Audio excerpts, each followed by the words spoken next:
କିନ୍ତୁ ମନ୍ଦିର ଭିତରେ ଜଗନ୍ନାଥ ଧାମ ଲେଖିବାଟା ତାଙ୍କର ହେଉଛି ବିରୋଧୀ। ତେଣୁ ଓଡ଼ିଶାରେ ବାରମ୍ବାର ଆମେ ଚାପ ପ୍ରକାଶ କଲୁ, କିନ୍ତୁ ଆମର ଏବେ ବି ଦାବି ଅଛି ଯେ ଜଗନ୍ନାଥ ଧାମ ସେଠୁ ଉଠାଯାଉ। ତେଣୁ ସେ ଜଗନ୍ନାଥ ମନ୍ଦିର କରିବା ସହିତ ଲୋକମାନଙ୍କୁ ମୁଣ୍ଡରେ ପରିବା ଦେବେ ଆମେ ହିନ୍ଦୁ ପାଇଁ ଆମେ କାମ କରୁଛୁ, ସରକାରୀ ସ୍ତରରେ ଗୋଟେ ମନ୍ଦିର କଲେ ଓଡ଼ିଶାର ପ୍ରତ୍ୟେକ ନାମୀ ଲୋକମାନଙ୍କୁ ଯୋଉଠି ଚୈତନ୍ୟ ହେଉଛନ୍ତି ଓଡ଼ିଶାରେ ତାକୁ କହିଲେ ଆମର ବଙ୍ଗାଳୀଙ୍କର, ଯୋଉମାନେ ଜଗନ୍ନାଥଙ୍କୁ ନେଇକି ଦାଣ୍ଡରେ ଘାଟରେ ଗୋଟେ ବେପାର କରୁଛନ୍ତି ତାଙ୍କମାନଙ୍କ ଉପରେ ଦୃଷ୍ଟାନ୍ତମୂଳକ କାର୍ଯ୍ୟାନୁଷ୍ଠାନ ସରକାର ନେବାର ଆବଶ୍ୟକତା ଏଇନେ ଅଛି। ଶୁଣନ୍ତୁ, ଇଏ ତ ଜଗନ୍ନାଥ ଧାମ ଆଗ ଯୋଉ ଦୀଘାରେ ଲେଖା ହେଲା ସେତ ଗୋଟେ ବଙ୍ଗାଳୀମାନଙ୍କର କୁଚର୍କି କାର୍ଯ୍ୟକ୍ରମ କରାହେଲା।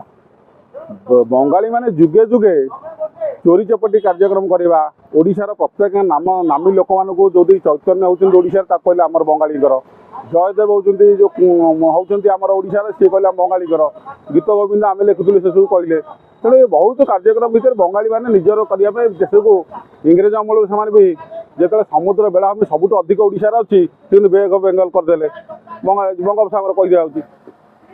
ତେଣୁକରି ବଙ୍ଗାଳୀମାନେ ଗୋଟେ କିଛି କରନ୍ତିନି କାର୍ଯ୍ୟକ୍ରମ, ସବୁବେଳେ ଓଡ଼ିଶା ଉପରେ ଗୋଟେ ମାଡ଼ି ବସିକି କାଠ କହନ୍ତି ଆମ ଓଡ଼ିଶା, ଜଗନ୍ନାଥ ହେଉଛନ୍ତି ଓଡ଼ିଶାର, ସାରା ଓଡ଼ିଶାରେ ଜଗନ୍ନାଥ ଯେତେବେଳେ ସବୁ ଜାଗାରେ ମନ୍ଦିରର ମନା ନାହିଁ, କିନ୍ତୁ ମନ୍ଦିର ଭିତରେ ଜଗନ୍ନାଥ ଧାମ ଲେଖିବାଟା ତାଙ୍କର ହେଉଛି ବିରୋଧୀ। ତେଣୁ ଓଡ଼ିଶାରେ ବାରମ୍ବାର ଆମେ ଚାପ ପ୍ରକାଶ କଲୁ, ବାରମ୍ବାର ଆମେ ଦାବି କଲୁ ସେ ଜଗନ୍ନାଥ ଧାମ ସେମାନେ କିନ୍ତୁ ପ୍ରକୃତରେ ସରକାରୀ ସ୍ତରରେ ପୁରା ଉଠାଇ ନାହାନ୍ତି, କିଛି ଜାଗାରୁ କିଛି ପୋଷ୍ଟର ବ୍ୟାନରରୁ ଅଟେଇ ଦେଇଛନ୍ତି।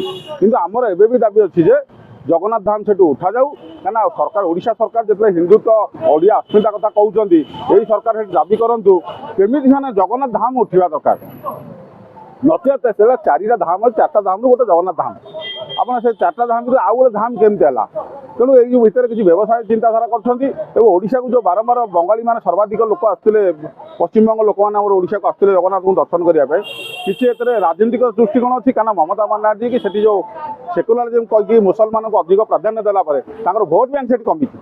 ତେଣୁ ସେ ଗୋଟେ ଜଗନ୍ନାଥ ମନ୍ଦିର କରିବା ସହିତ ଲୋକମାନଙ୍କୁ ମୁଣ୍ଡରେ ପରିବା ଦେବେ ଆମେ ହିନ୍ଦୁ ପାଇଁ ଆମେ କାମ କରୁଛୁ, ସରକାରୀ ସ୍ତରରେ ଗୋଟେ ମନ୍ଦିର କଲେ। ତେଣୁ ଆମର ଏଠି କଥା ହେଉଛି ଯେଉଁମାନେ ଯାଇଥିଲେ ରାମକୃଷ୍ଣ ଦାସ ମହାପାତ୍ର ହରିକା ସେମାନେ ସେଠି କହୁଛନ୍ତି ଆମେ ଏଠି କାଠ କିଛି ନେଇଥିଲୁ, ଜଗନ୍ନାଥଙ୍କ ଦାରୁ ନେଇଥିଲୁ, ଦାରୁ ବ୍ରହ୍ମ ସେଠି ସ୍ଥାପନ କରିଛୁ।